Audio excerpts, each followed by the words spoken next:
Art Lewis Show here on WSGW. Later on, after the 10 o'clock news, State Representative Bill G. Schuette will be along. At 11 o'clock this morning, we're going to learn about an upcoming concert at Miles Market from its owner, Linda Shepard. And we're going to begin this hour talking about something that has been very much in the news recently called cyclosporiasis. What is it? What do we know about it? Well, we're going to find out this morning, because with us from Blue Cross Blue Shield of Michigan is Dr. Peter Graham. Doctor, good morning to you. Good morning, Mr. Lewis.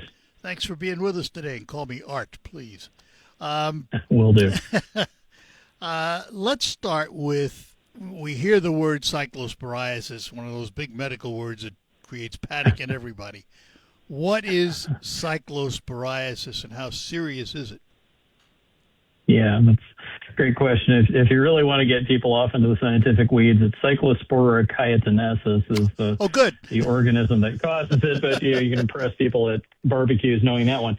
In short, it is a parasitic infection. It's what we refer to as a water or foodborne, and that is basically you pick it up either from ingested food or hand contact or drinking contaminated fluid or water, and it affects the intestines. The net effect of it for most people is pretty ferocious diarrhea. The term explosive has been used. That's not referring to actual pyrotechnics, but the very unpleasant, very sudden, associated with a lot of cramping and a lot of watery loose stool. Is this? I mean, we often hear the term, food poisoning, for example. Is this in that category? I'd really call it, the actual term for the epidemiologic term is foodborne illness. Food poisoning, we typically think of things where you have spoilage or toxins in a food. This is really more to do with a infectious agent that happens to be contaminating usually otherwise okay food or water. So that is a fine detail, but that's the best way to classify it. So do we have a treatment, or do we just let it run its course? We do, and we have a little bit of prevention, which hopefully we can get into in a minute. Yeah, absolutely. Which is probably more important. Treatment, the first step is identifying it, and at this stage of the game, particularly in the summertime, we don't usually see things like norovirus going around. Sometimes we do, but it's pretty uncommon. So anybody, particularly in the state of Michigan, which is kind of in the epicenter of this outbreak. And by the way, a given year, we usually have about 50 cases in the entirety of the state of Michigan. We're already up to 5,000 this year in Michigan, which is a lot. Wow. 5,000, so literally 100 times more.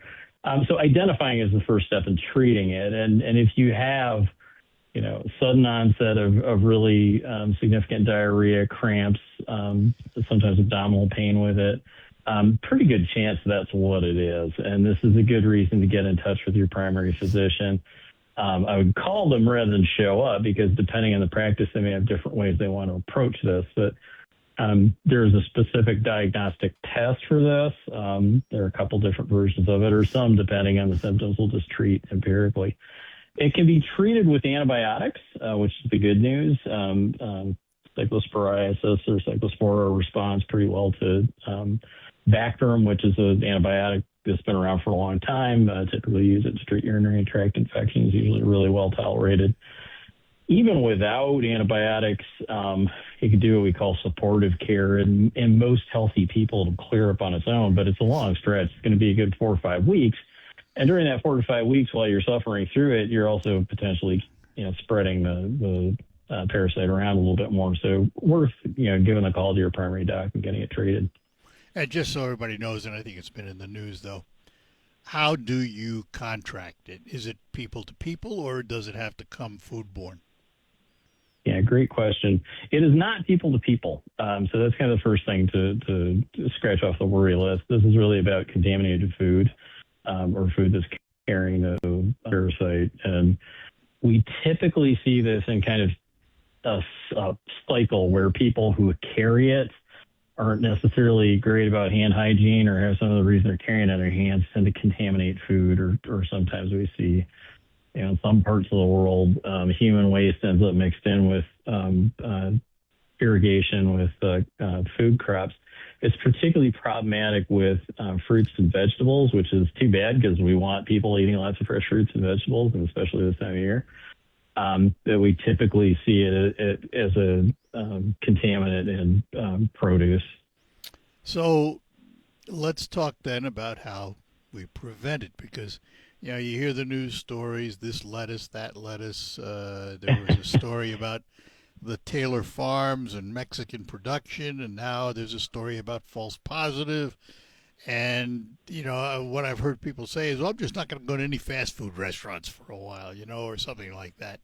What's the reality, and how do we prevent it?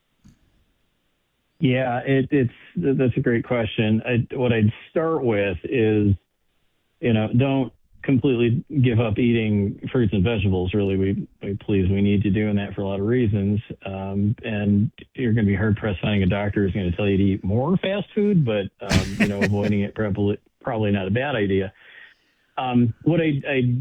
What the best recommendations that have come across, and this is both from the CDC and from Michigan Department of Community Health, a few others, tends to follow a couple tracks. One, when you're buying produce, really there are a couple things to avoid, and I would avoid things like bagged salads or anything that's like prepackaged shredded lettuce or anything like that. And even some of those manufacturers that you pointed out have voluntarily withdrawn some of their stock from the shelves. Taylor got tagged kind of early, and now it's sort of been backtracked a little bit, and Taco Bell. This is fairly typical in the early stages of an investigation like this, and this kind of epidemiology is really challenging. So trying to find a specific source is really difficult and takes some time. So rather than look for a particular brand to exclude, I'd look at the categories, and bag salad right now I'd be pretty leery about. Fresh lettuce, and lettuce gets a particularly high amount of scrutiny because it tends to be an easy place for those little parasite ova and their eggs basically to hide out in. Lots of nooks and crannies, kind of loose surface. Buy fresh. If you do that, take it home. Take the top 3 layers of leaves off and discard them.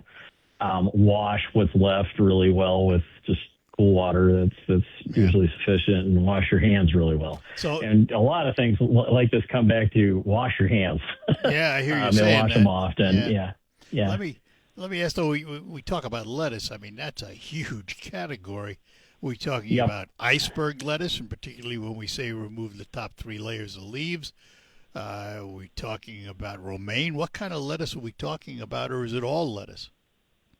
Pretty much any and all, and that's cabbage. Anything that grows on the ground is potentially susceptible. So I treat it that way.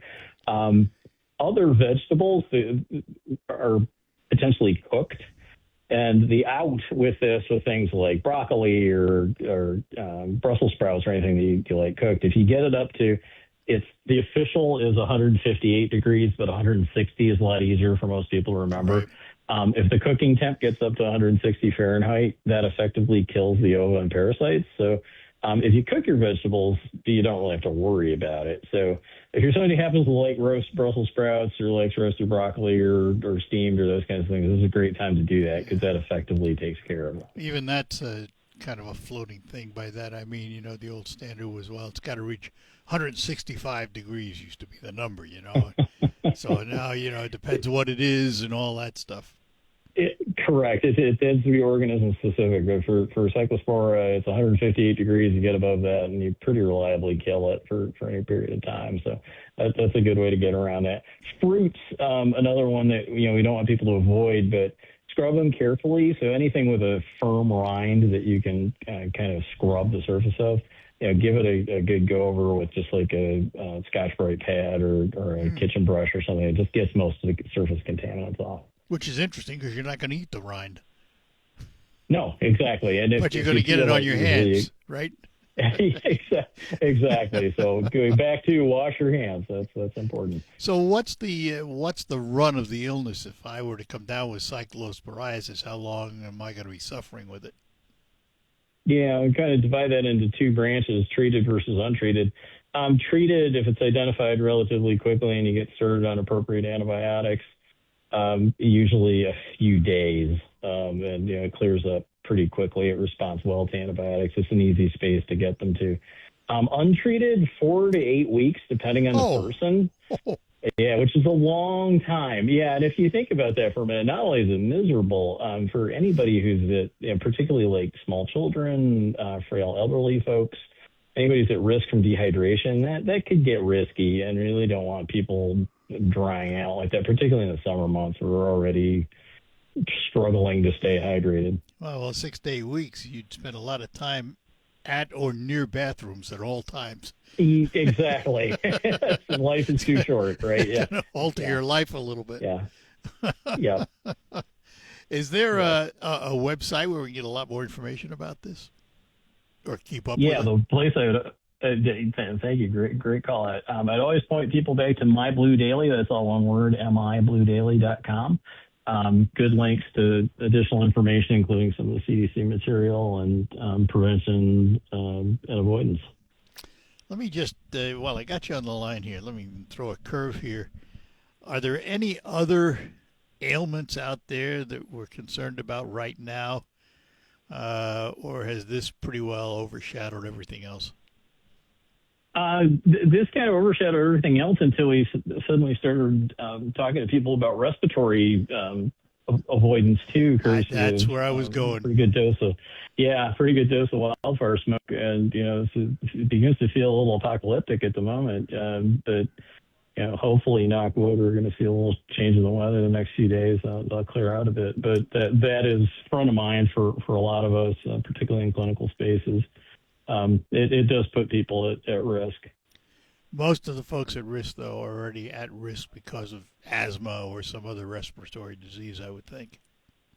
Yeah, and a couple of sleeper groups that we don't necessarily think about. Anybody with heart disease needs to be very careful when the air quality is that challenged for a whole bunch of reasons. And there are a lot of people with vascular disease, various kinds, walking around. And again, small children and the elderly, just because for a variety of reasons, very different reasons, but they don't have the same kind of respiratory reserve that adults have. Yeah. So they're at particular risk, even if they don't have pre-existing problems. So it's just, human lungs were not meant to have smoke in them. That's just not what they're meant to do. Tell that to the cigarette manufacturers. Exactly. Anyway. Yeah. There is some good news though here in Saginaw. Anyway, we were last week on the hazardous air chart, the Air Now chart. We were hitting 370, 380, and we were in the hazardous zone and not going anywhere. Today we're at 82 in the moderate zone, so it is a lot better. Will it stay there? We don't know, but we are looking better anyway. Yeah, thank goodness. Yeah. Well, Doc, listen, thanks much for spending a little time with us this morning and talking about cyclosporiasis or whatever else you called it. I'm not going to try. My pleasure, Art. It was great. Appreciate your time. Thanks a lot. Thank you. Have a good one. Bye-bye now. Bye-bye. Dr. Peter Graham from Blue Cross Blue Shield of Michigan, and a little discussion on something that's been very much in the news, cyclosporiasis. Hope you don't have it. Hope you don't get it. But if you do, there's hope. We'll take a break. Come back. We're going to have open phones for the remainder of the hour, 989-752-6111. Campaign season is funny. We're back with you here on WSGW. And as I said, we'll have open phones for the remainder of the hour. So give us a call, 989-752-6111, as Kim has done in Bay City. Kim, good morning to you. Good morning, Art. How are you today? I'm doing well. Good. So I've been told I have a warped sense of humor.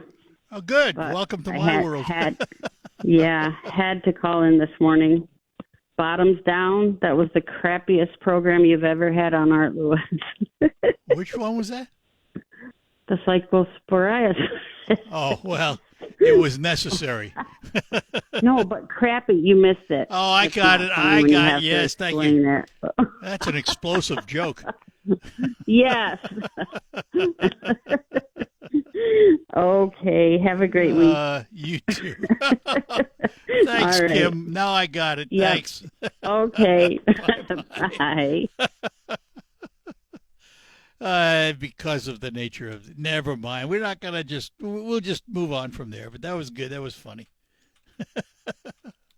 You know, Art, I've got to agree. Let us be glad that What it's do you mean? over. You set it up. What do you mean you got to? I'm just saying, let us be glad that it's over. It really stinks. Oh, it's getting worse, folks. Oh, good grief. You have to. Well, you know what, though? It's funny. We can make jokes about it, and it lends itself to that. But if you get it, you won't think it's so funny. No. That's the part about it that's really nasty. And now that, again, under the heading of don't jump to conclusions, they had announced that they had thought they had discovered the source, and Taylor Farms in California, who grew in Mexico and all that. Turns out that was a false positive. So they still don't know exactly where it's come from.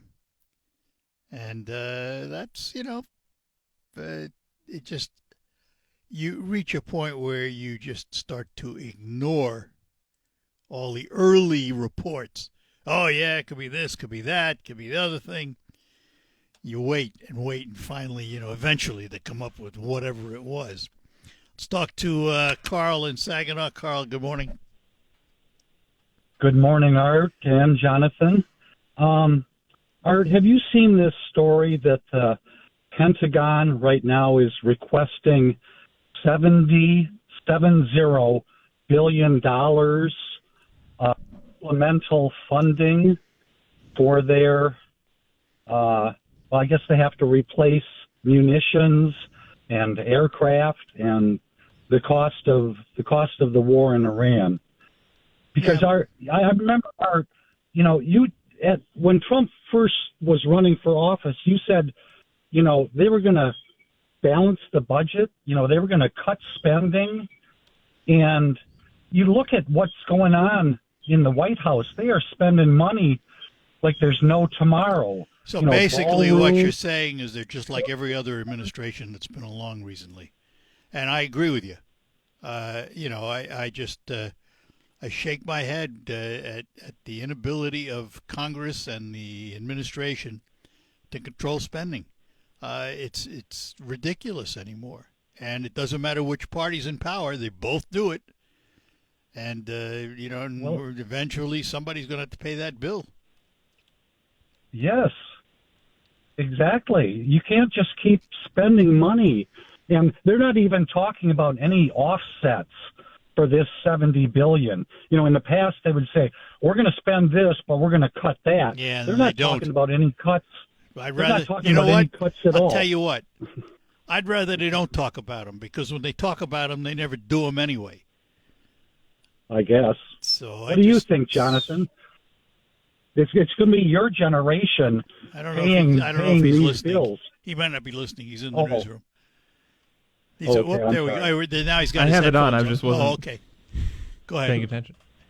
Yeah, ask him again. Go Yeah, ahead. your generation, Jonathan. How do you feel about paying these bills? Bad? I don't like. No, it's not. That's been the case for Decades. so many generations. There's a lot of things that I really hope my generation bites the bullet on and we don't have eventually, but it's never going to happen. And really, this is the soapbox I'll stand on, is the older generations are the voting bloc. So they're going to keep getting the handouts. They're going to keep electing people that represent their interests in that way, and that's what politicians are going to continue to pander to, because it gets them voted in. That's the biggest voting blocks, and it comes at the expense of your kids and your grandkids and your grandkids' grandkids. And I sincerely hope that my generation is the first that goes without a bunch of stuff, but I don't think that's going to happen. No, and the other side of it is they just, the only time we've had a really balanced budget recently was the Clinton years. But even that was based on a false premise. That was based on the tech bubble in California. And we know what happened to that bubble at the end. Just happened to ride that wave. It rode that wave, and then it busted. So, it's... Yeah, but there's a bubble now with AI, but, we're not we're not balancing the budget. That bubble on AI is not anything like the tech bubble back in the day. No, yeah, it's not. Because the bubble back in the day when California was going out for IPOs, they were getting all kinds of big money in the marketplace with no cash flow, no assets, just an idea. And they were pulling in millions. I don't know. And millions of dollars. That kind of sounds like AI. No, and AI all the is data centers they're building now. AI is a more solid structural business model. It can be compared more to industrial investment. Yeah, exactly. Because the old AI, the old investment strategy was just on a whim and an idea. AI is here. It's fixed. It's we know what it is. We know how it's going to get built. We know the company's building it. It's different. You sound a lot more confident than a lot of the people I listen to. Well, then listen to somebody else. What can I tell you? Okay, well. All right. You're saying it's all wine and roses. I didn't say that. I didn't say that. I didn't say that. Well, I said it's a business model, and businesses succeed and some businesses fail, but it's a business model. All right, I got to run. Business model has a lot of circular financing involved in it. Yeah, well, and a lot of people think there's a big crash waiting to happen. A lot of people think that, and a lot don't. So we'll find out when it happens, if it happens. All right, I got to run. All right. Take care. Bye-bye now. Thanks. And we'll be back. Lines open for you, 989-752-6111. Beautiful new floor. All right, we're back with you on the Art Lewis Show. Back to our phones. Scott is in Saginaw. Good morning, Scott. Hey, morning, Art. Hey, did you hear there about the new communist Democrat platform where they want to remove the electoral vote, go to popular vote, remove the Senate, expand the House, remove the Supreme Court, allow illegals and all criminals to vote? They have one thing in their way: the Constitution. What's that? The Constitution. They don't even care much about that. Well, they don't care much about it. Constitution. Well, they can't though. I mean, it's that simple. Well, no, don't say they can't, Art. Don't say they can't, because any nation can fall. So don't say they can't. Well, all right, and there's a very slim chance they could. But first of all, Scott, and I think you've heard me say this before, the American people, if you look at history, when they get fed up, they make a change. And I suspect if these social democrats, democratic socialists, whatever they are, if they continue to do what they're doing, the American people are going to get fed up. They're going to, and this is something I was talking to my dad about, too. I says, right now, these nutballs on the left are attacking ICE because ICE seems to be the face of the army for Donald Trump. So when Democrats finally take office, if they ever do, I hope they never do, but if they do, who are they going to start attacking? Because they're going to abolish ICE, they'll abolish most of the police. It's going to be you and me they're going to come after, because this is what they are. We are standing in this Democrat socialist way. Those of us who love America, want the American flag, they want us removed. So as soon as the police is gone, it's going to be us. Well, that ain't going to happen. I hope it's not going to happen. I mean, I understand. It's not going to happen. Look down in Detroit. Look what they're doing with the Sharia law. They're changing laws down there. They do animal sacrifices down there. That's a barbaric thing. I know we all used to do it thousands of years ago, but they do it in the Muslim communities. They've been doing it since 2015. Don't tell me they're not going to change stuff, Art. They're already changing it. They're doing honor killings in New York. When their daughters go out with a Christian or a Jew, they can kill their daughter. Don't tell me they're not changing it. They've been changing it, Art. All right. I won't tell you then. Well, can you prove that? I mean, we're not saying, am I right or wrong? Are they sacrificing animals? I don't know. I haven't heard that. So I don't know. I can't tell you. They've been doing it since 2015. Right down here in, I don't know, right outside Dearborn.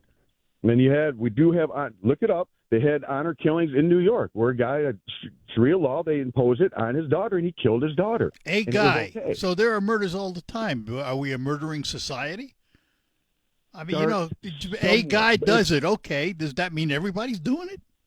And they allowed it, Art. They said this is Sharia law. This is part of their culture. They said this isn't part of America. This is our culture, and we want our culture here. And the man did not go to prison for murdering his daughter. That's what I'm saying. It's already started. All it takes is once. And then you get one, and then you get two, and then you get three. So, I mean, we've been watching it come. I've been telling you this for years now, and we're watching it. Now Mundani over here in New York says, well, if Benjamin Netanyahu comes here, well, I'm going to arrest him. Yeah. Look at these people. They let terrorists come there and speak at the colleges, but Benjamin Netanyahu, I'm just saddened, Art. I'm saddened about that, too. I agree with you there. All right. Just sad. All right, Art. Good enough. Thanks, Scott. Bye-bye now. All right, bye. All right, we'll take a break, come back. Let me talk about something. I can't say it's better because we all deal with them every day. Potholes. If you drive the roads. Now, I will admit they're doing better. They're trying to fix them all. But there are lots of potholes, and if you hit enough of them, it can affect the alignment of your automobile.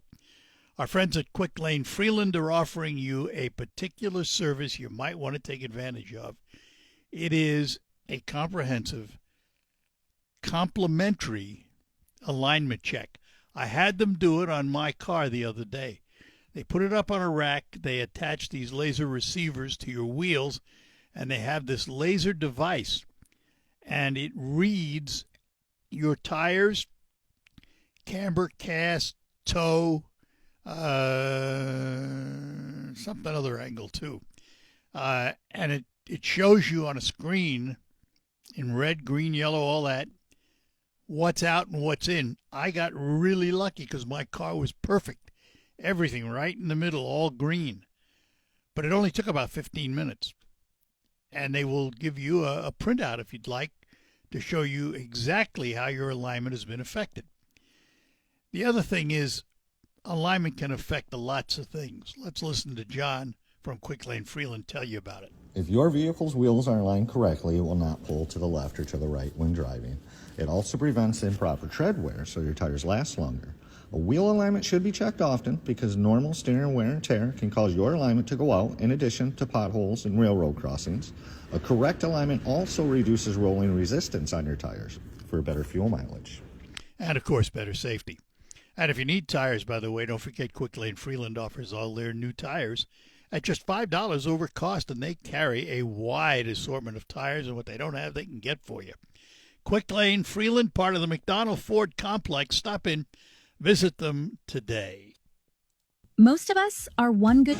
We're back with you. If you tried to call in, do it again. We'll get you answered, get you on. I pulled, just out of curiosity, I went to the Secretary of State's website and pulled down the ballot in my precinct in Saginaw County. I didn't do it to see the candidates because I knew who they were, but I wanted to see the proposals. And I'm going to do this for the other counties around here too, but the proposals in Saginaw, you're going to be faced in Saginaw County with 3 county proposals. They are all renewals with no increase. And I'm just checking to make sure I'm right about that. I believe I am.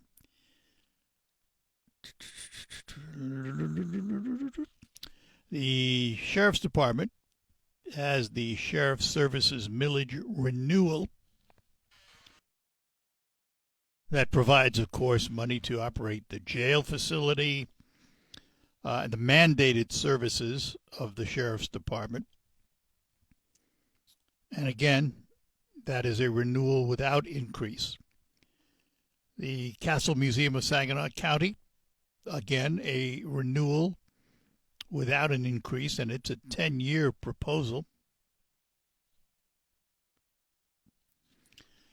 and the Parks and Recreation millage proposal. So you got 3 of them in Saginaw County, none of which require an increase, so your taxes won't go up. Passing them.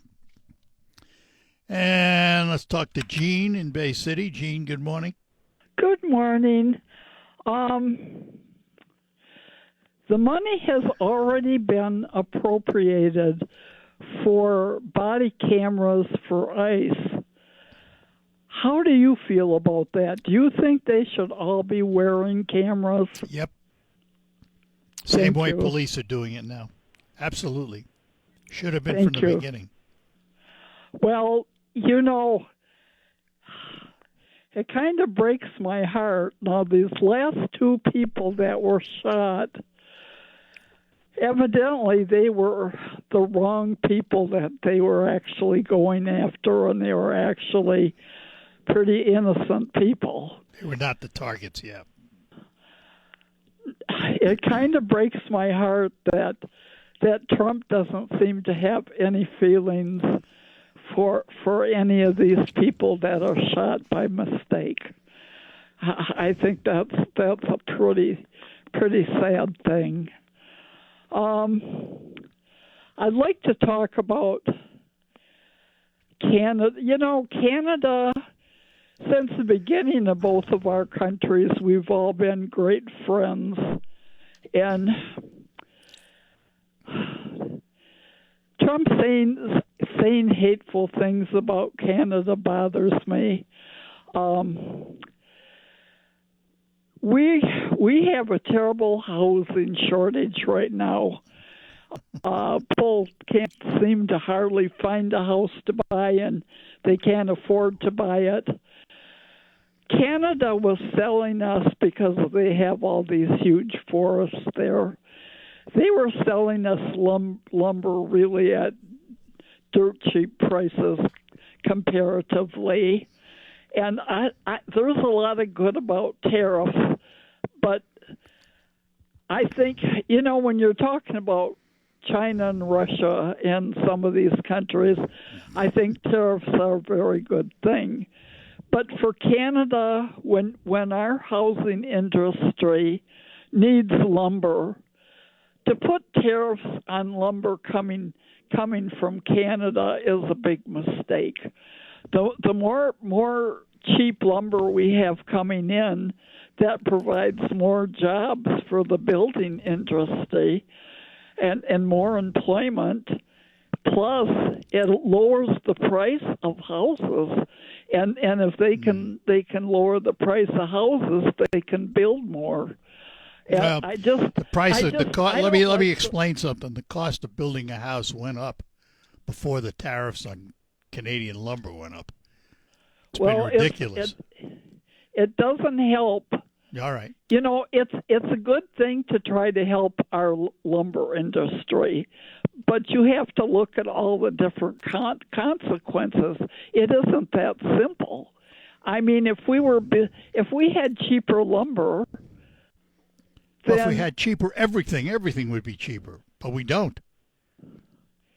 But that lumber is one of the main components. But anyway, the other thing is, real quick, you know, Trump saying mean things about Canadians. Michigan has lost a lot of money because Canadians were coming across the bridge and bringing their money and tourism is buying down. things here and going to the restaurants All here. right, Gene, I'm going to interrupt you because I need to get one more on and I'm out of time here. Well, I'm out of time, period. Thank you. All right, take care. Bye-bye. Now. All right, we'll take our last break and then come back, close out, tell you what's ahead next hour. Check 1, 2. Art Lewis Show coming up after the news. We're going to talk to State Representative Bill G. Schuette. All of that will follow the news from ABC, bringing you up to date on the world and the nation. Jonathan Dent in the WSGW newsroom with the local report. We'll be back right after the news. Broadcasting from the